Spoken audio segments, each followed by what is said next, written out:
खैर मकदम है आप सभी का प्राइम डिबेट में। आपके साथ मैं हूं समीर अब्बास। पीएम नरेंद्र मोदी की सरपरस्ती में चल रही एनडीए सरकार कल 4 साल बाद पहली बार नो कॉन्फिडेंस मोशन का सामना करेगी। सरकार के खिलाफ ऑपोजिशन लामबंद है, तो वहीं बीजेपी के सहयोगी दलों पर सबकी निगाहें लगी हुई हैं। सरकार के कामकाज से नाराज चल रही शिवसेना का रुख क्या होगा, इसको लेकर भी कई सवाल खड़े किए जा रहे थे। पर आज ही पार्टी ने अपने सभी सांसदों को व्हिप जारी कर सरकार के फेवर में वोटिंग का फरमान जारी कर दिया। एआईएडीएमके ने भी सारी बहस पर फुल स्टॉप लगाते हुए सरकार के फेवर में वोटिंग की बात कह दी है। यहां तक कि बीजेपी के बागी सांसद शत्रुघ्न सिन्हा भी कह रहे हैं कि उन्होंने बीजेपी नहीं छोड़ी, बीजेपी ने उन्हें छोड़ दिया है। वो व्हिप को मानेंगे, यानी सरकार के पक्ष में वोट करेंगे। नंबर गेम के हिसाब से कल का दिन सरकार के नाम रहेगा, उसमें कोई शक नहीं। लेकिन बीजेपी हाईकमान यह तय करने की पूरी कोशिश करेगा कि बीजेपी और उसके सहयोगियों के बीच मतभेदों के बावजूद एनडीए के सहयोगी उनके खिलाफ वोट ना करें और उसके साथ खड़े नजर आएं। देश के सामने मोदी सरकार के 4 सालों का लेखा जोखा और नाकामियों की फहरिस्त गिनाते हुए परसेप्शन की लड़ाई में कौन कितना आगे रहेगा, कल देखना यह है। तो देश का भरोसा किसके साथ, आज होगी इसी पर बात अपने तमाम खास मेहमानों से। लेकिन पहले ये रिपोर्ट। तहरीक अदम एतमाद पर आर पार, अपोजिशन का जोरदार हंगामा। तहरीक अदम एतमाद पर किसकी होगी जीत, मुल्क का भरोसा किसके साथ।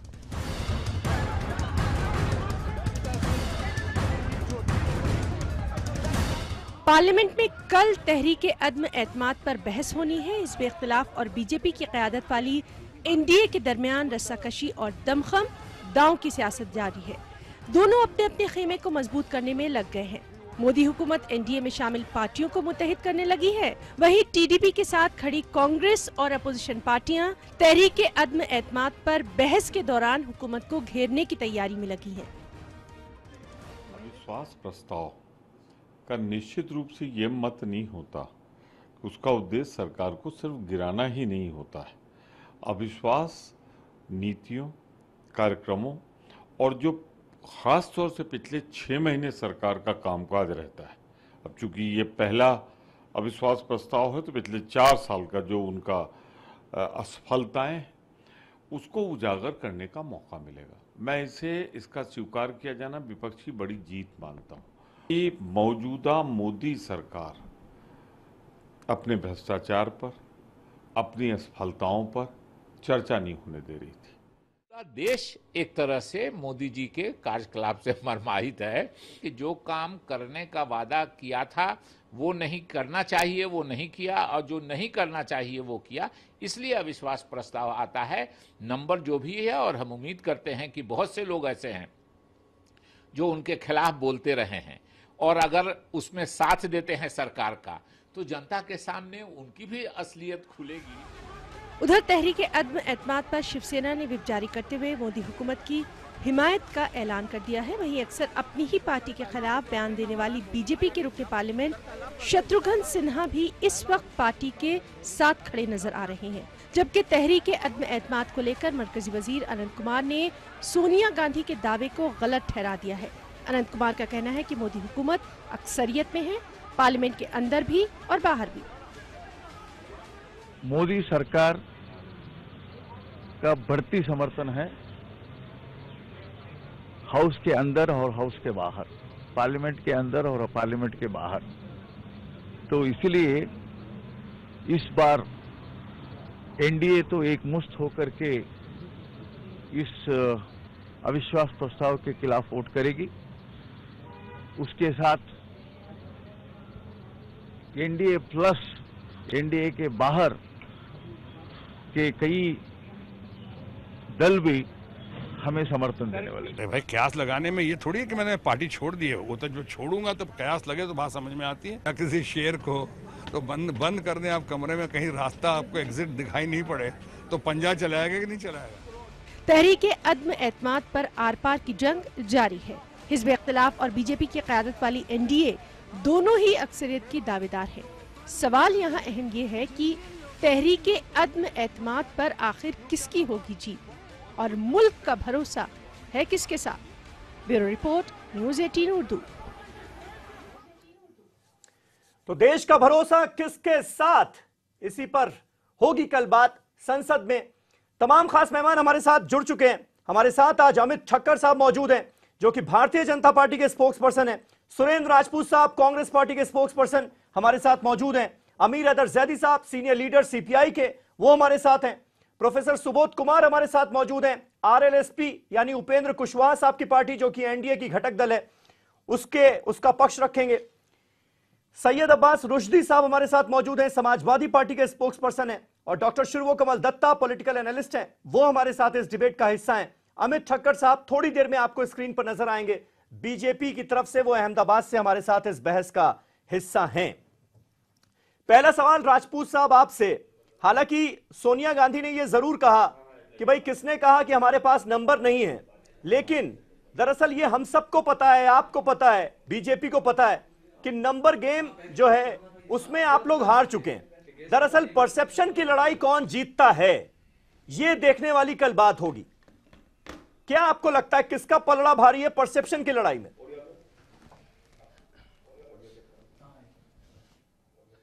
समीर भाई, आज आप ये बहस करा रहे हैं, पूरा देश जेरे बहस है। पूरा देश 4 साल में पहली बार नरेंद्र मोदी जी को संसद में ओरिजिनल मुद्दों का जवाब देते सुनेगा। दुष्यंत ने एक जगह पे लिखा था ना कि कौन कहता है कि आसमान में छेद नहीं हो सकता, एक जरा पत्थर तो तबीयत से उछालो यारो। हमने तो पत्थर तबीयत से उछाला है, अब जिम्मेवारी उसकी है कि आसमान में छेद होता है या नहीं होता है। पत्थर हमने उछाल दिया है। आज की डेट में हमने जो मुद्दे सामने लाने थे, वो जेरे बहस जो मुद्दे लाने थे, वो मुद्दे आपके सामने हैं। भय है, भूख है, भ्रष्टाचार है, बेरोजगारी है, किसानों की आत्महत्या है, महिलाओं के प्रति अपराधों की संख्या में वृद्धि है, महिला आरक्षण है, लोकपाल है, 10 करोड़ रोजगार है, किसानों की आत्महत्या दर में 37 से 42% की वृद्धि है, यूएन में परमानेंट सीट का झूठा वादा जो निकल रहा है, पाकिस्तान को घुटने टेकने की बात, कश्मीरी पंडितों की घर वापसी। आप इस चीज को, मैं एक नहीं, मैं आपको 1000 मुद्दे बता दूं जो नरेंद्र मोदी जी ने, काला धन की वापसी, 15 लाख में कहूंगा नहीं, आपको बताऊं तो ये सारा डॉलर का रेट 30 रुपए आ जाएगा, पेट्रोल 35 रुपए में बिक जाएगा। आज की डेट में जो महंगाई की स्थिति है, वो सारी चीजें, तो ये सारी बातें अगर संसद में कल ये लोग करने देंगे, मुझे शक है, अभी भी मैं बता दूं कि ये लोग हंगामा करेंगे, क्योंकि इन लोगों का संसदीय प्रणाली में भरोसा नहीं है। अब आप देखिए, कभी ऐसा होता है क्या? हम अविश्वास प्रस्ताव ला रहे हैं, 7 घंटे की बहस है, 37 मिनट का टाइम हमें दे रहे हैं और 3 घंटे 33 मिनट का टाइम भाजपा को। अरे भाई, आपने काम किया होता तो एक लाइन में आपको जवाब देने की आवश्यकता ही नहीं थी, आपका काम जवाब देता। आज भाजपा 3 घंटे 37 मिनट बोलेगी अपनी बात पर कि हमने क्या किया, और हमें कुल 37 मिनट मिलेंगे कि आपने क्या नहीं किया। तो ये अपने आप में हारे हुए लोग हैं।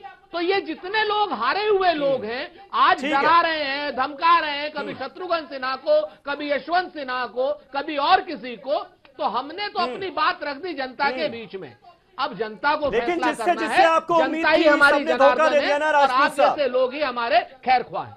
कुल मिलाकर बात यही। अमित ठक्कर साहब हमारे साथ जुड़ गए, भारतीय जनता पार्टी के स्पोक्सपर्सन। अमित ठक्कर साहब, तो जनता, क्या आपको लगता है, क्योंकि परसेप्शन की लड़ाई जीतने की ऑपोजिशन ने पूरी तैयारी कर ली है, ये हम सब जानते हैं, ऑपोजिशन भी जानता है, आप भी जानते हैं कि नंबर गेम आपके साथ है, जो जरूरी नंबर चाहिए सरकार चलाने के लिए उससे कहीं ज्यादा आपके पास ऑलरेडी मौजूद है। लेकिन क्या इस बात का डर बीजेपी को इस वक्त है कि 2019 से पहले सरकार की नाकामियों का पिटारा लेकर बैठने वाला है कल ऑपोजिशन, जमकर हमले बोले जाएंगे, उससे नुकसान हो सकता है? मैं अभी ओपोजिशन की आवाज सुन रहा था, जिस प्रकार से वो बात कर रहे थे, बात में सब जानते हैं कि कोई तथ्य नहीं था। जो लोग अभी ये नो कॉन्फिडेंस मोशन लाए हैं, ये देश की जनता उसमें पहले से नो कॉन्फिडेंस व्यक्त कर चुकी है। जिस प्रकार से इनको ये भी नहीं पता कि लोकसभा के अंदर जो मिनट का आवंटन होता है वो मिनट का आवंटन कैसे होता है? संख्या बल के आधार पे होता है। संख्या में जब आपको जिता कर ही 48 पे भेजा है, 7 पे भेजा है, 13 पे भेजा है, तो आपको जितना मिनट्स मिलेगा उसके हिसाब से वैसे ही मिलेगा।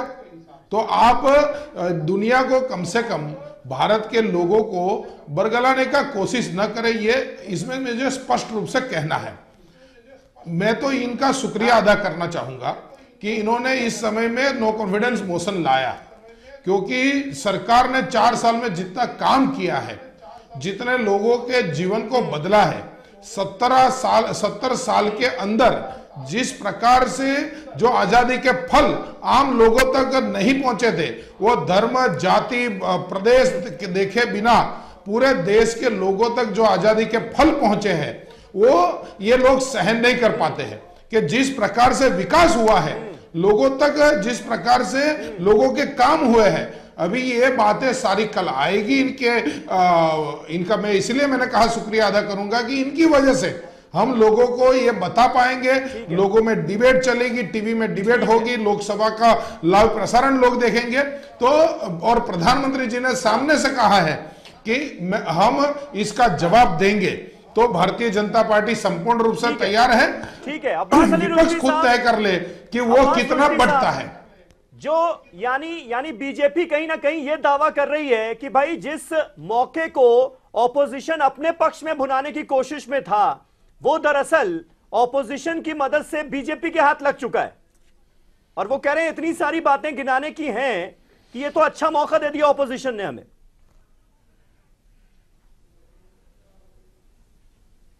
देखिए, बीजेपी के प्रवक्ता की मैं अभी बात सुन रहा था। अगर वाकई उनको ये मौका दिखता है तो तमाम उनके घटक दल नाराज होकर गए थे, ये अविश्वास तो किसी के माध्यम से भी ले आते। ये अच्छी तरह समझ रहे हैं कि कल क्या होने वाला है। जो भी हमारे कांग्रेस के साथी ने बात कही, हम उसको दोहराएंगे नहीं, लेकिन हम ये जरूर कहना चाहेंगे कि ये विपक्ष का भी सौभाग्य है और इस संपूर्ण देश का, पूरे हिंदुस्तान का सौभाग्य है कि 4 साल तक तो प्रधानमंत्री जी सिर्फ और सिर्फ अपने मन की बात करते रहे। न आम जनता के मन की बात सुनने की कोशिश की, न विपक्ष की सवालात को जवाब देने का प्रयास किया। बाकायदा तौर पर कॉरपोरेट घरानों के लिए हिंदुस्तान के इतिहास की अब तक के सबसे बेहतरीन सरकार रही कि जिसमें कॉरपोरेट घराने खूब फले फूले। कल मौका होगा, वक्त चाहे कितना ही कम क्यों न मिला हो, कल मौका होगा कि जब हम इनका संकल्प पत्र लेकर के और इनके 2014 के भाषणों को लेकर के पार्लियामेंट में खड़े होंगे और हम चाहेंगे कि देश सुने कि अपने संकल्प पत्र में किया हुआ एक भी वादा इन्होंने पूरा नहीं किया। गरीब को गरीब से ज्यादा गरीब और अमीर को अमीर से ज्यादा अमीर बना दिया। तो इस बात के लिए कल मैं समझता हूं कि भारत के इतिहास में कल एक बहुत अच्छा दिन है, जहां विपक्ष को पहली बार मौका मिला कि वो प्रधानमंत्री जी जो कभी विपक्ष के हाथ नहीं आए, सिर्फ अपनी बात कह के और बार बार इतिहास दोहरा करके कि 60 साल ये हुआ, ठीक है, यानी प्रधानमंत्री को घेरने का पूरा मौका बचने का काम किए आपको मिलेगा, ऐसा आप मानकर चल रहे हैं। सुबोध कुमार साहब हमारे साथ हैं, आरएलएसपी के लीडर हैं सुबोध कुमार साहब। लेकिन एक कयास और एक उम्मीद ऑपोजिशन पार्टीज के लिए एक ये थी कि भाई जो सहयोगी दल हैं वही छिटके हुए हैं इस वक्त एनडीए से, नाराज चल रहे हैं अपनी बातों को लेकर, अपनी मांगों को लेकर। उसमें आरएलएसपी का भी नाम लिया जाता था। लेकिन अभी जो जानकारियां, ताजा इंफॉर्मेशन आ रही है, उसके हिसाब से तो ऐसा लग नहीं रहा है कि कोई एनडीए का सहयोगी दल छिटकता हुआ नजर आ रहा है। आप लोगों की पार्टी का क्या रुख रहने वाला है कल? देखिए समीर भाई, पहले तो आपको थोड़ा करेक्ट कर दूं यहाँ पे जी। हमारी अलायंस बीजेपी के साथ, एनडीए के घटक दलों के साथ प्री पोल अलायंस है। अलायंस के पहले, इलेक्शन के पहले हमारी अलायंस थी। जहां तक बात रही कि छिटक रहे हैं, ये बात मीडिया ने क्यास लगाया था और हम जहां हैं वहां हैं, ये हमने लगातार इस बात पे कि हम प्री पोल अलायंस हैं। अब बात रही नो कॉन्फिडेंस मोशन की। देखिए, नो कॉन्फिडेंस मोशन जैसा कि हम जानते हैं कि पहली बार 1963 में आया और उसके बाद लगातार ये 26वां नो कॉन्फिडेंस मोशन है और इतिहास दर्शाता है कि 25 नो कॉन्फिडेंस मोशन डिफीट हुई है। एक जो मुरारजी देसाई जी का नो कॉन्फिडेंस मोशन था, उसमें डिस्कशन के दौरान वो रिजाइन करके चले जाते हैं। तो ये जो नो कॉन्फिडेंस मोशन जो अपोजिशन लाई है, मुझे लग रहा है कि अपने महागठबंधन, सो कॉल्ड महागठबंधन का जो उनका यूपीए का जो बाकी पॉलिटिकल पार्टियां हैं, उनको एकत्रित करने का एक माध्यम इन्होंने चुन रखा है। नो कॉन्फिडेंस महागठबंधन को एकजुट करने की कोशिश है आपके हिसाब से। जहां तक बात रही कि अलायंस पार्टनर का, देखिए बीजेपी के पास 273 मेंबर पहले से ही हैं और जब 52nd अमेंडमेंट 1985 का देखते हैं जो कि एंटी डिफेक्शन लॉ है, जब से एंटी डिफेक्शन लॉ बन गया है तो ये नो कॉन्फिडेंस का कोई मुद्दा ही नहीं रहता है, क्योंकि आपके पास जो मेंबर्स हैं वो पहले से आपके हाउस में हैं और नो कॉन्फिडेंस कोई संविधान में नहीं लिखा हुआ है। 198 जो रूल बुक है लोकसभा का, उसके माध्यम से होता है कि और आर्टिकल 75 क्लॉज 3 में है कि council of minister enjoys the majority with the in the Lok Sabha, और वो मिनिस्टर तब तक है जब तक लोकसभा है, जब तक लोकसभा चाहती है। तो नो कॉन्फिडेंस मोशन लाने के लिए मुझे लगता है कि ये सही वक्त नहीं था और इन यूपीए को एक धरे में लाने की ये कोशिश थी और ये पूरी तरह से नाकाम दिखेगी, क्योंकि जो हम लोगों का आकलन है 350 प्लस से ये डिफीट होगा ये, और हमारे साथ AIDMK, हाँ, वो भी आ चुकी है जी, JDU, RLSP, LJP, जो इनको लग रहा था कि इनसे छटकेंगे, हम खासकर हमारी पार्टी, हम लगातार कहते आए हैं कि हम जहां थे वहां हैं और हमारी अलायंस प्री-पोल अलायंस है। ठीक है। तो मीडिया के क्यासों में ज्यादा तरजीह न देकर मुझे लगता है कि यूपीए ने अपना घर मजबूत करने के लिए नो कॉन्फिडेंस लाया है। जैदी साहब, नो कॉन्फिडेंस ऑफ पार्लियामेंट के नाम पे ये धोखा है। जैदी साहब, अपना घर मजबूत करने का एक मौका तो नहीं दे दिया आप लोगों ने एनडीए को? ये तो और मजबूत हो गया। जितने छिटके हुए दल नजर आ रहे थे अब वो भी सब एकजुट नजर आ रहे हैं। यहां तक कि शिवसेना जो कि पानी पी पी कर कोस रही थी मोदी सरकार के कामों को 4 साल के, वो भी कह रही है हम साथ में खड़े हैं। AIADMK भी साथ में आ गई। तो समीर भाई, बीजेपी और उसके घटक दलों को तो खुश होना चाहिए। विपक्ष खुदकुशी करने जा रहा है। कभी कभी अविश्वास प्रस्ताव सरकार गिराने के लिए नहीं आता है, बल्कि सरकार की नाकामियों को उजागर करने के लिए आता है। और कुछ पार्टियां जो दोहरे चरित्र को लेकर घूम रही थी नकाब लगा के, कि सत्ता तो भोग रही थी लेकिन सड़क पे कुछ और कह रही थी, उनके चेहरे से नकाब नोचने के लिए भी अविश्वास प्रस्ताव लाते हैं कि ये चुनाव से पहले दिखाना चाह रहे थे कि देखो देखो हम तो सत्ता से नाखुश थे, अब चुनाव में जब जाएंगे तो हम तो पहले से कह रहे थे। लेकिन अब इनके चेहरे से नकाब उतर गया है। अब देश ये जानना चाहेगा, क्योंकि आज तक 4 साल में मुद्दों पे बात ही नहीं हुई, सरकार की नाकामियों पे बात ही नहीं हुई, झूठ परोसा जाता रहा और झूठ से नकाब उतारने का वक्त आया है। देश जानना चाहेगा वो आदर्श गांव कहां है भाई, जो हर इनके सारे नेताओं को बनाना चाहता। वो स्मार्ट सिटी कहां है?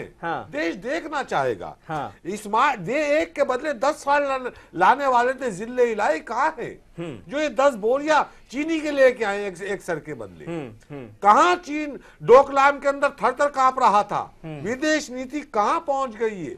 तो ये सारी चीजें जब सामने हो, सुनिए, किसानों की आमदनी कैसे दुगनी होगी? आज ही झूठ बोल दिया कि हमने किसानों के गन्ने के रेट तो साहब 20 रुपए बढ़ा दिए। अरे पहले से 315 रुपए कुंटल करना है भाई, तुम 275 की बात कर रहे हो।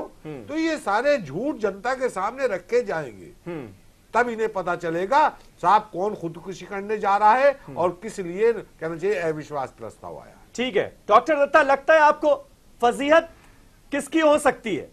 क्योंकि विपक्ष के पास नंबर्स नहीं है, लेकिन दावा यह किया जा रहा है कि झूठ का पुलिंदा जो है उसको कल खोल कर रख दिया जाएगा। नाकामियां इतनी गिनाई जाएगी कि देश जान जाएगा कि 4 साल में आपके लिए किया क्या गया है। तो फजीहत किसकी होगी? आसार क्या लगते हैं आपको? क्या कहता है आपका सिक्स सेंस? समीर भाई, जहां बात आती है कि संसद के अंदर गंभीरतापूर्ण चर्चा होने की, मैं हमेशा से इसका पक्षधर रहा हूं और हमेशा से कहता आया हूं कि तथ्यों के आधार पे और शांतिपूर्वक चर्चा हो जी। ये अच्छी बात है कि एक नो कॉन्फिडेंस मोशन के माध्यम से अगर सारे विषयों पे अगर चर्चा हो रही है तो ये बहुत अच्छी बात है। आपको याद होगा विंटर सेशन और बजट सेशन किस तरह से फिजल आउट हो गया था। दो महत्वपूर्ण सेशन, तमाम जितने सारे बुनियादी मुद्दे थी, सारे मुद्दे स्थगित हो गया था क्योंकि विपक्ष ने संसद को चलने नहीं दिया था। अपेक्षित यही है कि कल के नो कॉन्फिडेंस मोशन के बाद आगे की जो 15-16 दिन जो बची रहेगी इस सदन की, उस पे गंभीरतापूर्ण तमाम विषयों पे चर्चा हो और जितने सारे पेंडिंग बिल्स है एक एक करके पारित हो, क्योंकि वो जनता के साथ जुड़ा हुआ बिल है। दूसरी बात, जहां गणित की जहां बात आती है, ये तो पहले से ही तय था कि गणित किसकी तरफ भारी है। ठीक है, एनडीए के तरफ पहले से ही भारी था। भाजपा के पास अपने आप में 273 मेंबर्स है और एनडीए को अगर जोड़ देते हैं तो 312 के आसपास होती है। और आज जो एक बड़ा उपलब्धि मिला है एनडीए को एआईडीएमके के समर्थन के बाद, वो आंकड़ा लगभग 340 के आसपास जाके छूती है। और मैं समझता हूं कि दो जो और घटक पार्टी है जो तीसरे मोर्चे के साथ भी नहीं है, क्षेत्रीय पार्टी है, बीजेडी और आपके टीआरएस, उन लोगों का भी रुख मुझे लगता है कि कल कहीं ना कहीं पे पक्ष में साबित हो जाएगा। कॉन्फिडेंस मोशन के विरोध में या तो वो एब्सटेन कर जाएंगे या तो एनडीए के साथ वोट देंगे। इसके बाद जब अंतिम निर्णय जब वोटिंग के दौरान जब होगा और वोट कितना किसको मिलता है, उसका तो दूरगामी एक मैसेज तो पूरे देश भर में जरूर जाएगा। मैं समझता हूं कि विपक्ष ने मिसकैलकुलेशन की है, उसको और अच्छी तरह से गंभीरतापूर्ण होमवर्क करने की आवश्यकता थी।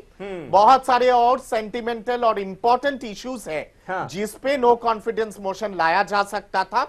तथ्यों के आधार पे आंध्र प्रदेश की जो मुद्दे हैं उसको लेके नो कॉन्फिडेंस मोशन ठाकर साहब, पर शायद और ठाकर साहब, क्योंकि कांग्रेस पार्टी ये दावा कर रही है कि पिछले 4 सालों में पीएम और उनके मिनिस्टर्स के जुमलों के अलावा इस सरकार का कोई अचीवमेंट रहा नहीं है।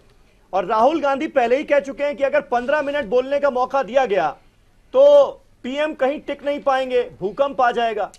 तो आपको लगता है ऐसी कोई पॉसिबिलिटी है कल के लिए? राहुल गांधी पहले ये बोल चुके हैं और लोकसभा में उनको बोलने का मौका मिला, तब वो क्या बोले पूरा देश ने देखा है। कोई भूकंप आया नहीं था। पहले कांग्रेस अपना होमवर्क कर ले। हम अपना पूरा होमवर्क करके बैठे क्योंकि हम 4 साल से होमवर्क कर रहे हैं। हमें मौका मिला है जनता की सेवा का, हम 4 साल से जनता की सेवा कर रहे हैं। 17 साल कांग्रेस ने जो देश को लूटा, अभी उनको आराम करने का मौका है। भारतीय जनता पार्टी की मोदी सरकार ने आज 18,347 गांव में, यदि कांग्रेस की गति से बनता जो मोदी सरकार आने से पहले था, वो पर ईयर 1,000 गांव का और बिजलीकरण कर रहे थे। हमने 4 साल में कर दिया। वो 18 साल में होता यदि कांग्रेस के हाथ में सत्ता होती तो। भारतीय जनता पार्टी ने 437 जितनी योजनाओं को जिस प्रकार से अरे भाई सुनो तो सही, वो सब आपके टाइम का है। भारतीय जनता पार्टी ने जिस प्रकार से 437 योजनाओं का जैसे जो डायरेक्ट पेमेंट किया है, उससे 90,000 करोड़ रुपया इस देश का बचाया है। कांग्रेस के जमाने में 17 किलोमीटर रोड बनती थी, हमारे जमाने में रोजाना 40 किलोमीटर रोड बनती है। तो जिस प्रकार से आज करोड़ों लोगों के घर के अंदर जो एक माँ आशीर्वाद देती है नरेंद्र मोदी को कि भैया मेरे शरीर के अंदर 400 रोड कौन से घराने बना रहे हैं, बता दें। हाँ ठीक है, यानी आप कह रहे हैं अचीवमेंट्स बहुत सारी हैं, सिर्फ जुमलेबाजी नहीं हुई है, अचीवमेंट्स भी है। ऑपोजिशन की क्या तैयारी है? रुश्दी साहब, राजपूत साहब, मैं आता हूं, एक छोटा सा ब्रेक ले रहा हूं। ब्रेक के बाद फौरन होते हैं हाजिर। देश का भरोसा किसके साथ, इस पर हो रही है आज बात। एक छोटा सा ब्रेक, फौरन हो रहे हैं हाजिर, कहीं ना जाइएगा। तमाम खास मेहमान हमारे साथ बने हुए हैं।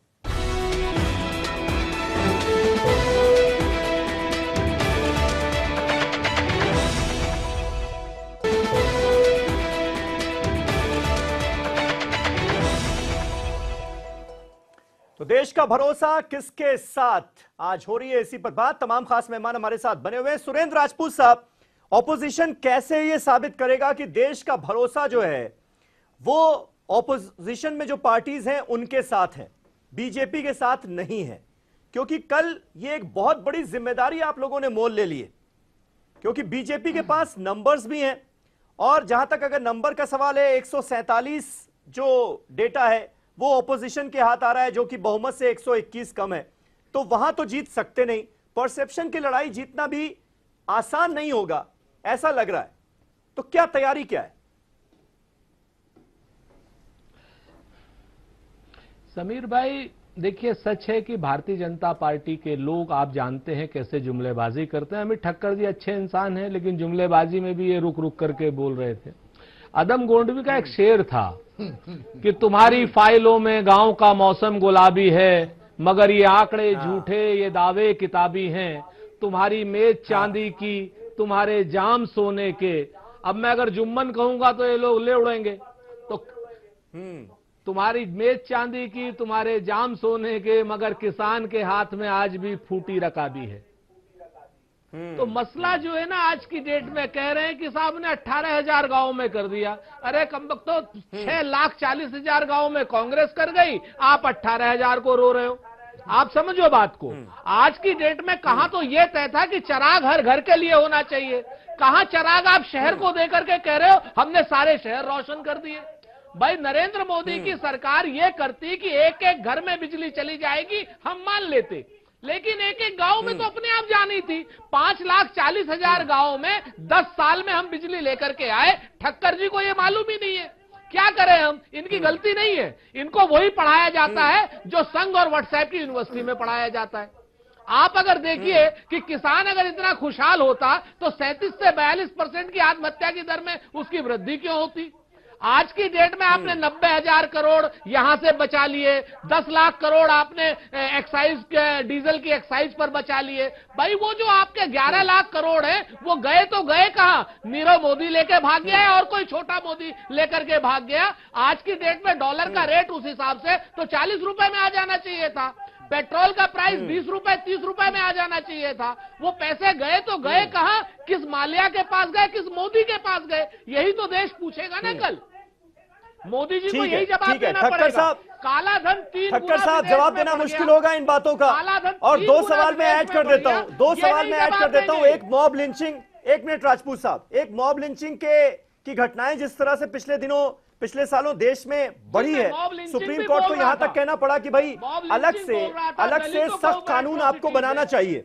सुप्रीम कोर्ट तक को कहना पड़ा और हम देखते हैं उस फैसले के चंद घंटों बाद ही स्वामी अग्निवेश की पिटाई हो जाती है। आप ही की पार्टी के कार्यकर्ता पीटते हैं और फिर सीना चौड़ा करके कैमरे के सामने इसको एक्सेप्ट भी करते हैं। दूसरा सवाल बेरोजगारी का है, जिसका मुझे लगता है आपको जवाब देना पड़ेगा। स्वामी रामदेव जो हैं, बाबा रामदेव, उन्होंने, जो कि एक तरह से सरकार के ब्रांड एम्बेसडर माने जाते हैं, उन्होंने कह दिया है कि बढ़ती बेरोजगारी भारत माता के माथे पर कलंक है। तो इन सब बातों की जिम्मेदारी लेते हुए जवाब तो देना पड़ेगा कल।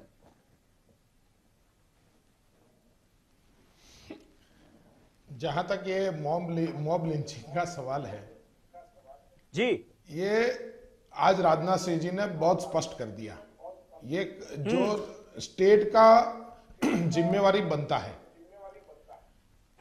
जिस प्रकार से ये लोग प्रस्ताव लेकर आए हैं, कल जाके मुझे लगता है कि ये प्रस्ताव हारने के बाद लोकसभा में भी मॉब लिंचिंग हुई है उस प्रकार का आरोप ना लगा दे हम पे। अरे भैया, जो जिम्मेवारी नरेंद्र मोदी जी की सरकार पे है वो जिम्मेवारी वो निभा रही है। आप देश का ध्यान और विश्व का ध्यान, भारत के जो प्रमुख मुद्दे हैं, अरे आप विश्व का ध्यान, प्रमुख जो मुद्दे हैं, आप पाकिस्तान के लोगों के पास बगैर बुलाए चले जाते हो बिरयानी खाने। अरे आप पाकिस्तान के जो आपका हाई कमीशन के वहां मीटिंग करते हैं उसकी बात कीजिए ना। हम तो जब गए तो विश्व को पता था और नरेंद्र मोदी के अलावा किसी के अंदर ताकत नहीं है कि सिक्योरिटी की चिंता किए बिना देश के हित में यदि पाकिस्तान की भूमि पर उतरने की हिम्मत है तो सिर्फ नरेंद्र मोदी के अंदर है, सिर्फ नरेंद्र मोदी के अंदर है। उस हिम्मत को मानिए। आपके नेता मनमोहन सिंह जी पाकिस्तान की हाई कमीशन के साथ जब मीटिंग करते हैं, मणिशंकर अय्यर और दिग्विजय सिंह जब पाकिस्तान हाई कमीशन के वहां जाके मीटिंग करते हैं, उसका जवाब ये देश मांगता है। मांगी है नरेंद्र मोदी ये देश जवाब किसका मांगता है? हम तो खुलेआम गए थे, आप चुपके मिलने गए थे, उसका जवाब दीजिए। क्यों बात करते माफी मांगनी है? जब डोकलाम में हम लड़ते हैं तब नरेंद्र मोदी ने माफी मांगी है डॉक्टर मनमोहन सिंह से। क्या आपके विदेश नीति है? मैंने कहा ना, विदेश नीति क्या है? नरेंद्र मोदी ने माफी मांगी है मनमोहन सिंह से। नरेंद्र मोदी ने माफी मांगी है मनमोहन सिंह से। 40,000 गांव की बात की, आपको शर्म नहीं आती? 18,000 की बात कर रहे हैं। ठीक है राजपूत साहब, राजपूत साहब, ये पाकिस्तान और हिंदू मुसलमान का जो मुद्दा है ना, नरेंद्र मोदी ने इसको तो आप तो छोड़ दीजिए। अब तो नो कॉन्फिडेंस मोशन पर एक सार्थक बहस होगी, अच्छी बहस होगी और ऑपोजिशन तमाम आम आदमी से जुड़े मुद्दों को उठाएगा। ये एक्सपेक्टेशन है, ये उम्मीद है, ये उम्मीद है। ठीक है, ठीक है जैदी साहब, जैदी साहब, देश तो यही उम्मीद कर रहा है ना कि कम से कम ये हिंदू मुसलमान, जिन्ना, पाकिस्तान, इन मुद्दों से अलग हटकर जो वाकई में देश के बड़े मुद्दे हैं उन पर जवाब मिलेगा कल। यही उम्मीद है ना, मौका तो देशवासियों के लिए तो यही है। देशवासियों के सामने ये देश नहीं चाहता, जिन्ना विन्ना जो थे इतिहास का हिस्सा हैं, उस पे नहीं बात होगी। नोटबंदी क्यों की, देश ये जाना चाहेगा उसके नफा नुकसान क्या हुए, कल ये बताना पड़ेगा ना। हाँ। जीएसटी क्यों हड़बड़ी में लाए ये भी बताना पड़ेगा। व्यापारी चौपट हो गए, बैंकों को दिवालिये के कगार पर पहुंचाने वाली सरकार ये कह रही कि छठी अर्थव्यवस्था हो गए। वो किसकी वजह से हो गए? सिर्फ 50 घरानों की बात करेंगे, समझ गए, सबको पछाड़ दिया। वह रोड कहां बना जिसका ये रोज बखान करते हैं, कल बताना पड़ेगा। सुन लीजिए, कल एक चीज आपने अभी जिसे कहा, सुप्रीम कोर्ट जब केंद्र सरकार और राज्य सरकारों को कह रहा था, हिदायत दे रहा था, हाँ। व्याख्या कर रहा था कि साहब मॉब लिंचिंग पे रोक लगनी चाहिए, ठीक उसी समय झारखंड के अंदर एक 80 साल के समाज सेवी को इस हद तक मारा जा रहा था। क्यों? कि वो मजलूमों की आवाज बनता था, वो किसानों की आवाज है, वो दलितों मुसलमानों पे स्टेटमेंट दिए गए कि स्वामी अग्निवेश आदिवासियों को भड़काते हैं इसलिए हमने मारा। ये सुन लीजिए, दलितों और मुसलमान पहले ये क्या सोच है? मान लीजिए आपको उनकी कोई बात बुरी भी लग रही है तो क्या इस तरह से पिटाई की जाएगी? इसी सोच को तो खत्म करना है। समीर भाई ना नहीं समीर भाई, इसे कुछ ऐसे समझिए, पहले मॉब लिंचिंग बिल्कुल वो भी गलत है, मुसलमानों वो भी गलत है सरासर। जी दलित होती थी और वो होता था आवाज उठाने वाले ऐसे ही लोग हैं। तो इन्होंने ये सोचा कि जो आवाज उठाने वाले लोग हैं, जिस हद तक ये सुप्रीम कोर्ट ने भी संज्ञान ले लिया है, अब इन आवाज उठाने वालों पे किया जाए। सुप्रीम कोर्ट की हिदायत के दौरान ही उसी वक्त हुआ है। 80 साल का बूढ़ा है। किसानों को माओवादी पहले बताते थे, अब किसानों की आवाज उठाने वाले भी माओवादी हैं। कल स्वामी अग्निवेश को कहा गया कि साहब वो तो माओवादी है, नक्सलवादी है, इस पे अटैक हुआ। एक मंत्री आ जाते हैं और इनके मंत्री इन मॉब लिंचिंग वालों का जब स्वागत करते हैं, जवाब ये भी देना पड़ेगा। जब जेल में जाके मिलते हैं, जवाब ये भी देना पड़ेगा। ठीक है, वहां नहीं बच पाएंगे। क्यों गए थे मिलने? क्यों कहा इतने बड़े को? क्या आपके पास सबूत है कि स्वामी अग्निवेश कहना चाहिए माओवादी है, नक्सलवादी है? उन्हें जायज ठहराओगे? मंत्री आके कहता है तो देश तो कल ये सब जानेगा। इनके चेहरे से नकाब नोचने का काम विपक्ष करेगा और विपक्ष अपनी भूमिका बखूबी निभाएगा। प्रोफेसर सुबोध, आपको लगता है एक बड़ी दिक्कत का सामना करना होगा अगर मॉब लिंचिंग का मसला उठेगा तो? देखिए समीर भाई, जो हम पैटर्न देख रहे हैं पिछले कुछ सालों से, देखिए मॉब लिंचिंग की जहां पे बात हो रही है जी, जो नो कॉन्फिडेंस मोशन से जोड़ रहे हैं, तो अब मॉब लिंचिंग 2004 से लेकर 2010 तक पूरा इसका देख लीजिए आप, FIR देख लीजिए, लगभग 3000 केसेस थे ऑल ओवर इंडिया में। ये जनरली ये माना गया है कि मॉब लिंचिंग जो है आपको प्रिंसली रूल्ड स्टेट जो हुआ करते थे और पहले ब्रिटिश रूल्ड स्टेट, दो में डिफरेंस है। लॉर्ड कॉर्नवालिस का 1793 का परमानेंट सेटलमेंट देखते हैं तो जमींदारी प्रथा जहां थी, जहाँ पे सांस्कृतिक पैटर्न ऑफ लाइफ था, जहाँ पे इंग्लिश मीडियम स्कूल्स नहीं थे, वहाँ पे मॉब लिंचिंग की संख्या बहुत ज्यादा है। ये जो मैंने 3000 केसेस का जो मैंने वर्णन किया है, इसके पीछे देखिए पार्टी और कोई, लेकिन अभी तो ये कहा जाता है ना कि 2015 में जो अखलाक हत्याकांड हुआ उसके बाद लगातार हम एक पैटर्न देख रहे हैं, मैं आ रहा हूं, और फिर अफवाहों का बाजार गर्म करके और मॉब लिंचिंग होना, ये भी हम देख रहे हैं। मैं आ रहा हूं। देखिए इसमें 3 चीज है समीर भाई। पहला तो ये कल्चरल डेफिसिट है, सिविल कल्चर, सिविक कल्चर जो है हमारा, वो सही नहीं है। और दूसरा जो है एब्सेंस ऑफ लॉ भी था। हमारे पास कोई मॉब लिंचिंग के लिए कोई लॉ नहीं था, और सुप्रीम कोर्ट ने एक दिन पहले ही आपको मॉब लिंचिंग का एक प्रॉपर लॉ लाया। तो लॉ से मुझे लगता है कि डेटरेंट होगा। देखिए अब नरेंद्र मोदी पहले क्या राजनाथ सिंह पहले सुन तो लीजिए, पहले सुन लीजिए, लॉ सुन लीजिए। यहाँ पर इनका भाषण सुनने नहीं आए, मॉब लिंचिंग की साइकोलॉजी बता रहे, शर्मनाक बात है ये। नहीं, साइकोलॉजी नहीं है, जो लॉ नहीं थी, लॉ ये समाजशास्त्री देखिए लॉ सुन लीजिए, ऐसी बात नहीं सुनिएगा तो समझ में नहीं आएगा। मॉब लिंचिंग का किसी तरीके से मारे जा चुके हैं, आप लॉर्ड इरविन और लॉर्ड हॉप्सला और मॉब्सला बता रहे हो। नहीं देखिए मॉब लिंचिंग सिर्फ जो है ना पॉलिटिकल पार्टी से जोड़कर मत देखिए इसको। मॉब लिंचिंग पहले भी हुई है, एक विचारधारा से जोड़कर क्यों नहीं देखा जाएगा? मॉब लिंचिंग के जिन्हें उम्र कैद हाई कोर्ट से जमानत मिल जाए और केंद्रीय मंत्री उनका स्वागत कर दे, और एक विचारधारा का आदमी जेल के अंदर जाके बात कर दे, कल तो ये भी जवाब देना पड़ेगा। एक अमेरिकी एजेंसी CIA ये कहता है कि देश के अंदर 4 संगठन आतंकवादी है, बजरंग दल, VSP, श्री राम सेना, और इन्हें संरक्षण देने वाली कौन सी पार्टी है, ये बताना पड़ेगा। करके हम सुन लेना दल का इन संगठनों से क्या संबंध है? डेमोक्रेसी की यही खूबसूरती है कि सबको अपनी बात रखने का भरपूर मौका मिलता है, सबकी बात सुनी जाए। जयदी साहब देखिए, आप जो बात कह रहे हैं अमेरिका का यहाँ पे जिक्र कर रहे हैं, आपको शायद पता होगा कि अमेरिका में भी 100 साल पहले 1920s के आसपास में वहां भी मॉब लिंचिंग बहुत ज्यादा थी, ब्लैक्स के ऊपर किए जाते थे। लेकिन सुन लीजिए, आतंकवादी हमने मान लिया, पहले बोलने लश्कर-ए-तोयबा आतंकवादी हमने मान लिया, अल-कायदा आतंकवादी हमने मान लिया। वो CIA कहता है बजरंग दल, VSP, श्री राम सेना, सनातन संस्था आतंकवादी है। हम ये पूछेंगे कल संसद के अंदर सत्ताधारी दल का इनसे क्या रिश्ता है? बिल्कुल पूछिएगा, आपका हक पूछिएगा, बिल्कुल आप 100% सही कह रहे हैं, आपका हक है डेमोक्रेसी में पूछने का। लेकिन मैं ये कहना चाह रहा हूं कि जब लॉ बनती है, जैसा कि आपने US का जिक्र किया, तो लॉ यहां भी नहीं थी।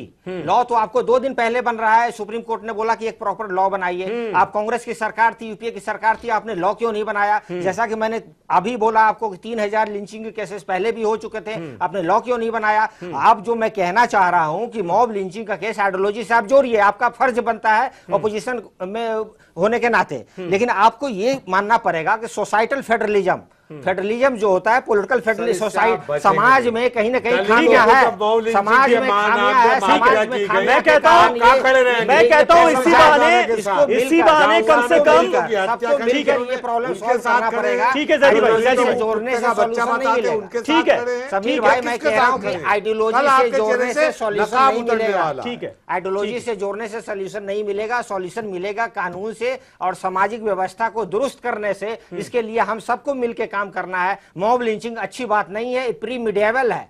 ये आपको मॉडर्न देश में ये होना ही नहीं चाहिए, बिल्कुल नहीं होना चाहिए, नहीं होना किसी सभ्य समाज का हिस्सा हो ही नहीं सकता। हम लोग पक्षधर हैं, हमारी पार्टी राष्ट्रीय लोक समता पार्टी, हमारे अध्यक्ष इसके खिलाफ है, मॉब लिंचिंग के खिलाफ। हम लोग सारी आपके जो NDA पूरी इसके खिलाफ है। ठीक है, लेकिन मॉब लिंचिंग आइडियोलॉजी से जोड़ देना ये ठीक बात नहीं है। रुश्दी साहब, एक तरफ ये दावा कर रहे हैं ऑपोजिशन की हम नकाब उतारने जा रहे हैं और सरकार की पोल खोलने जा रहे हैं, फिर इतना फ्रस्ट्रेशन क्यों नजर आ रहा है आपके नेता में? रामगोपाल यादव साहब से आज एक रिपोर्टर ने पूछ लिया कि नो कॉन्फिडेंस मोशन पर आपकी पार्टी का पक्ष क्या है, तो वो झुंझलाहट में गाली दे बैठे। इतना फ्रस्ट्रेटेड क्यों है फिर आप लोग? देखिए, समाजवादी पार्टी का बहुत स्पष्ट पक्ष है। नो कॉन्फिडेंस मोशन के पक्ष में हम विपक्ष के साथ खड़े रहेंगे, सरकार के खिलाफ है। और हम ये बात झुंझलाने की क्या बात थी सर? सामने है रुश्दी साहब, रामगोपाल यादव इतनी झुंझलाहट में क्यों हैं? आप लोग कह रहे हैं सरकार को कोसने का मौका मिल गया है, तो फिर तो खुश होना चाहिए आप लोगों को। मैं समझता हूं समीर भाई, ये सवाल अगर उसी वक्त कर लिया गया होता तो ज्यादा बेहतर जवाब आपको मिल जाता। मैं इस बात को जरूर आपको लगता है उनका एटीट्यूड देखकर कि रिपोर्टर दूसरा सवाल करने की हिम्मत रखता? जब पहले सवाल पर कोई गाली दे दे, प्रोफेसर रामगोपाल यादव जो आपकी पार्टी के थिंक टैंक कहे जाते हैं, उनकी ये तमीज है बात करने की एक रिपोर्टर से कि वो गाली दे देते हैं, ये भी नहीं देखते कि कैमरा ऑन है। कैमरा जब ऑफ हो जाता होगा तब क्या करते होंगे ऐसा नेता? समीर भाई जिस घटना का आप जिक्र कर रहे हैं, मैं वाकई उस घटना को नहीं जानता हूं, आपके मुंह से सुन रहा हूं, लिहाजा मैं उसके ऊपर पूरी तरह से कुछ कह नहीं सकता। लेकिन हम ये जरूर कहना चाहेंगे कि समाजवादी पार्टी के राष्ट्रीय अध्यक्ष आदरणीय अखिलेश यादव जी ने पूरी तरह से इस नो कॉन्फिडेंस मोशन के पक्ष में समाजवादी पार्टी के लोगों को वोट देने की बात कही है। हम एक बात ये कहना चाहेंगे, अभी हम बहुत देर से सुन रहे थे हमारे एनडीए के घटक लोग, हम ये जरूर करना चाहेंगे, देखिए हमारा एक इस निजाम के खिलाफ एक हम लड़ाई लड़ने जा रहे हैं और हम चाहते थे कि ये लड़ाई सदन से शुरू हो जाए और ये देश जान ले कि जबानी क्षमा खर्च करने वालों के साथ कौन कौन है और उनके खिलाफ कौन कौन है, किसानों के आत्महत्या के साथ कौन खड़ा है और उसके खिलाफ कौन खड़ा है। ये देश देख ले कि भीड़ के मालार्पण करने वाले कौन लोग हैं और मजलूम जो उसको भीड़ मार रही है उसके पक्ष में बोलने वाले कौन लोग हैं। ये प्रदेश, ये देश देखना चाहिए कि आज महिलाओं का उत्पीड़न में देश नंबर 1 पे चला गया। महिलाओं के उत्पीड़न की जिम्मेदार सरकार के पक्ष में कौन कौन है और सरकार के खिलाफ कौन कौन है। बहुत सी बातें हमको साबित करने का कल मौका मिलेगा। असल लड़ाई सदन के बाहर होनी है और उत्तर प्रदेश ये तय करता है कि देश में सरकार किसकी होगी। और ये हम भारतीय जनता पार्टी के लोगों से कहना चाहते हैं कि कल की लड़ाई में कौन हारेगा कौन जीतेगा ये फैसला कल होगा, लेकिन 2019 में भारतीय जनता पार्टी की सरकार को कि जिसने झूठ और फरेब बोला और इस देश को नफरतों के हवाले किया, उत्तर प्रदेश की जनता बहन सुश्री कुमारी मायावती और शानदार नेता अखिलेश यादव के नेतृत्व में आपकी सरकार के पहियों के पूरी तरह से रोकने का काम उत्तर प्रदेश की जनता करेगी। 80 सीट हमारे प्रदेश से जाती हैं, ये भरपाई आपकी वो 20 सरकारें भी नहीं कर पाएंगी कि जिसका आप बहुत दम भरते हैं कि हमारी देश में 20 सरकारें हैं। चलिए ठीक है, कॉन्फिडेंस जबरदस्त है आप में, इसमें कोई डाउट नहीं है। डॉक्टर दत्ता, कल का जो मौका है वो ये भी है क्या कि दरअसल 2019 से पहले ये पता चल जाएगा कि यूपीए की तरफ कितने लोग हैं और एनडीए की तरफ कितने लोग हैं? बेशक ये पता चल जाएगा। और जैसे मैंने कहा था कि कुछ ऐसे क्षेत्रीय पार्टी है जो फैन सीटर है, वो भी किस तरफ वोट करते हैं, विरोध में वोट करते हैं या पक्ष में वोट करते हैं, वो भी सारा चीजें सार्वजनिक हो जाएगा। मैं समझता हूं कि कल के नो कॉन्फिडेंस मोशन के नतीजे के बाद पूरे देश भर में एक नया तरह का रीअलाइनमेंट प्रोसेस शुरू होगा। ये जरूर है कि गणित के हिसाब से एनडीए की जो बहुमत है वो प्रचंड बहुमत है और जैसे मैंने शुरुआत में ही कहा था कि इसका कहीं ना कहीं पे पूरे देश भर में गूंज भी जरूर होगा। एक इंपॉर्टेंट बात मॉब लिंचिंग को लेके मैं कहना चाहता हूं यहाँ पे जी, किसी भी व्यक्ति का अगर मॉब के दौरान अगर हत्या कर दिया जाए, ये बहुत दुर्भाग्यपूर्ण है। और मैं समझता हूं कि तमाम पॉलिटिकल पार्टीज को लामबंद होके इस पे एक बहुत ही कठोर कानून लाने की आवश्यकता है, क्योंकि ये देश मोबोक्रेसी की तरह नहीं जा सकता है। परसों जो घटना हुआ स्वामी अग्निवेश जी को लेके, मैं मानता हूं कि वो बहुत दुर्भाग्यपूर्ण था और दुखद था, पर इसके साथ साथ ये भी जानना बहुत आवश्यक है कि स्वामी अग्निवेश जी का ट्रैक रिकॉर्ड क्या रहा है। यासीन मालिक और शब्बीर शाह के साथ कश्मीर के लिबरेशन वाला सेमिनार पे सरेआम खड़े होते हैं वो और भाषण देते हैं। बॉस्टन में जाके एक गोष्ठी में शामिल होते हैं जहां पे कश्मीर का नक्शा ही नहीं होता है।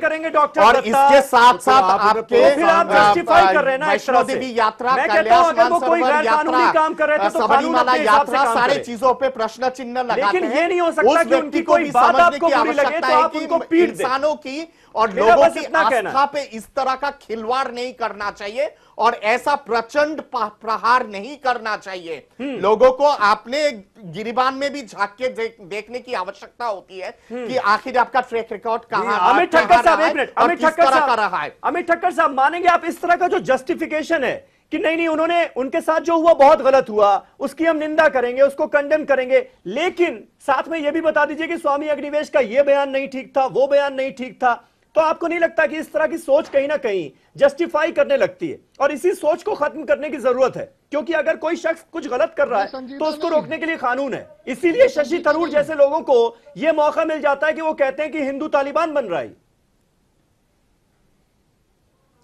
बेशक बेशक जो अभी चर्चा चलती है मेरा स्पष्ट मानना जी है कि हमारी पार्टी स्पष्ट रूप से कहती है कि जो घटना हो रही है ये देश की कुल मिला के छवि के लिए हम इसको कभी समर्थन कोई बड़ा समाज, कोई सभ्य समाज इसको नहीं कर सकता, हम नहीं करते हैं। बहुत क्लियर रूप से भारतीय जनता पार्टी का स्टैंड है। इसको रोकना है, किसी भी प्रकार से रोकना है, सारी पार्टियों ने मिलकर रोकना है। पर जिस प्रकार से फ्रस्ट्रेशन, ये जो जिस प्रकार के शब्द का यूज होता है, जिस प्रकार की बातें होती है, उसको भी तो कहीं ना कहीं देखना पड़ेगा ना कि भाई क्यों बोलते हो, कौन सा फ्रस्ट्रेशन है जो आप बाहर निकालते हो। आप हिंदू पाकिस्तान की बात क्यों करते हो? आप कोई भी मंच बचा नहीं विश्व में कि जहां जाके आप अपना लोगों का अटेंशन खींच सको, उस वजह से आप इस प्रकार की बातें करते हो। तो ये जो भी सारे लोग बोलते हैं वो गिने चुने लोग हैं, वो फ्रस्ट्रेटेड लोग हैं और वो उस प्रकार से लोगों का ध्यान अपनी ओर आकर्षित करने के लिए करते हैं। देश इन लोगों से बहुत आगे निकल चुका है। देश विश्व में विकास के जो पथ पे निकल चुका है। नरेंद्र मोदी जी के नेतृत्व में जो हम आगे बढ़ रहे हैं वो मेन मुद्दे हैं। ये मुद्दे नहीं है, ये मुद्दे लोग खड़े कर रहे हैं। जो मुद्दों से भटकाने का जो प्रयास है उसको लोगों ने समझना चाहिए और एज अ पार्टी हम किसी भी बात को समर्थन नहीं कर सकते। सारे राजपूत साहब एक छोटा सा जवाब, रोकेंगे, छोटा सा जवाब इसका। हिंदू पाकिस्तान, हिंदू तालिबान, ये सब कोई मुद्दा नहीं है। देखिए दो बातें बड़ी नहीं, मुद्दा ये खड़ा करते हैं, कोई मुद्दा नहीं है, ऐसा समाज की पहली ये लोग मुद्दा खड़ा करते हैं जो मुख्य मुद्दे से हटाने के लिए। सभ्य समाज की सभ्य समाज की पहली निशानी संविधान है और संविधान को मानने वाले लोग हैं। अगर आप किसी भी तरीके से संविधान के किसी भी कानून को अपने हाथ में लेते हैं तो आप जंगल राज की तरफ जा रहे हैं। ये बहुत स्पष्ट है। स्वामी अग्निवेश हो चाहे कोई हो, अगर उन्होंने संविधान के और देश के विरुद्ध काम किया है उन्हें संविधान फांसी दे। हम लोग कोई नहीं होते उन्हें कुछ कहने वाले। नंबर एक। नंबर दो, मैं आपको एक जो सबसे महत्वपूर्ण बात बता रहा हूं समीर भाई, जिसके लिए उंगली खड़ी कर रहा था 10 सेकंड में। जो कश्मीर में हमारे आर्मी को लोग मारते हैं तब आप स्ट्राइक कॉप्स की थी। सुनिए सुनिए सुनिए सुनिए सुनिए, हम हमारे से ज्यादा आप कभी नहीं बोल सकते। आप भी बोल सकती हैं। आप क्या करते हो बात? आप लोग आप तो अंग्रेजों के दलाल रहे हो। आप लोगों को तो कश्मीरी पंडितों का सर, आप एक एक आदमी कश्मीरी पंडित को आप वापस नहीं ले रहे। आप मुद्दे की बात छोड़ो, आप दूसरी बात सुन लो। चीन के खिलाफ हमने एक खत्म हो चुकी, मोदी सरकार ने उसे बंद कर दिया। शास्त्री के बाद नहीं बची। आप जिस पार्टी से हो वो नेहरू वाली पार्टी है जिसने सत्ता के लिए इस देश के टुकड़े भी करवा दिए। पार्टी तो क्या है ये आप नहीं जानते हो। आप 7 पुश्तों तक नहीं जानते होंगे क्योंकि आपके डीएनए में दलाली है और हमारे डीएनए में देशभक्ति है। पार्टी की बात करते हो। अच्छा ठीक है, मैंने कहा ना कि हमने तो पाकिस्तान के टुकड़े किए हैं।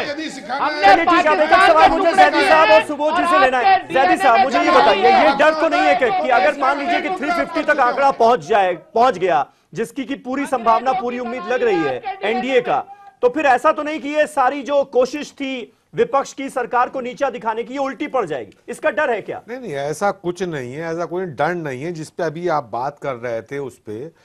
आप एक चीज देखेंगे, जब शशि थरूर ने जो कहा है, आप पाकिस्तान के अंदर उसका एक चरित्र रहा है। हम भी मानते हैं कि वो आतंकवादियों को समर्थन करता है और वो उसे डिवाइड भी करता है, अच्छे आतंकवादी और बुरे आतंकवादी।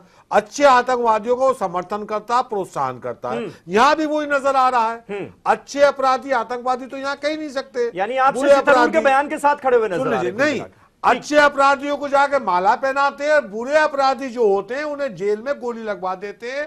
ब्रह्मा इन्हें पिस्तौल देता है, गोली लग जाती है। उत्तर प्रदेश मोशन पर आते हैं। मेरा जो सवाल था कि ऐसा तो नहीं कि उल्टा पड़ जाएगा अगर 350 तक पहुंच गया एनडीए तो? देखिए, ये जो नो कॉन्फिडेंस का जो कल आ रहा है जी, ये मुझे लगता है कि अपोजिशन द्वारा 2 मेन अहम मुद्दा इनके पास है। बात करने के लिए तो पार्लियामेंट में लगातार उनके पास कुछ होगा नहीं, क्योंकि लगातार 21 स्टेट में एनडीए की सरकारें हैं। अब देखिए, जो दो मेन चीज है, इनका एम है कि साइकोलॉजिकल प्रेशराइज करें एनडीए को, पहली बात। दूसरी बात, ये रिपीट ऑफ हिस्ट्री करना चाहते हैं। 2003 में, आज से 15 साल पहले, वाजपेयी जी की जो अंतिम मॉनसून सेशन जो था, उसमें जो नो कॉन्फिडेंस मोशन आया था और मोशन डिफीट हुई थी, तो मुझे लगता है कि ठीक उसी प्रकार से इनकी रणनीति है। जिस तरीके से वाजपेयी जी के जो एनडीए गवर्नमेंट था उस वक्त का, और अंतिम मॉनसून सेशन में ये लाया गया था, ठीक उसी प्रकार से अंतिम मॉनसून सेशन में यहाँ भी लाया गया है। इस साइकोलॉजिकल प्रेशर के अलावा और कुछ नहीं। मिलाकर सरकार को मुश्किल में डालने की कोशिश कल करने जा रहा है ऑपोजिशन। अब सरकार इससे बचकर कैसे निकलती है, ये देखने वाली बात होती है। और कल का पूरा दिन, संसद का ये पूरा सेशन, नो कॉन्फिडेंस मोशन किसके फेवर में जाता है, इस पर हम कल जरूर बहस करेंगे अपने तमाम खास मेहमानों के साथ। बहुत बहुत शुक्रिया। वक्त मेरे पास खत्म हो गया, इसलिए वरना दत्ता जी मैं आता आपके पास। बहुत बहुत शुक्रिया। कल एक इसी टॉपिक पर फिर से हम डिबेट करेंगे। नो कॉन्फिडेंस मोशन किसके पक्ष में जाता है, किसके पक्ष में नहीं, उस पर कल होगी आपसे मुलाकात। तब तक के लिए शब बखैर।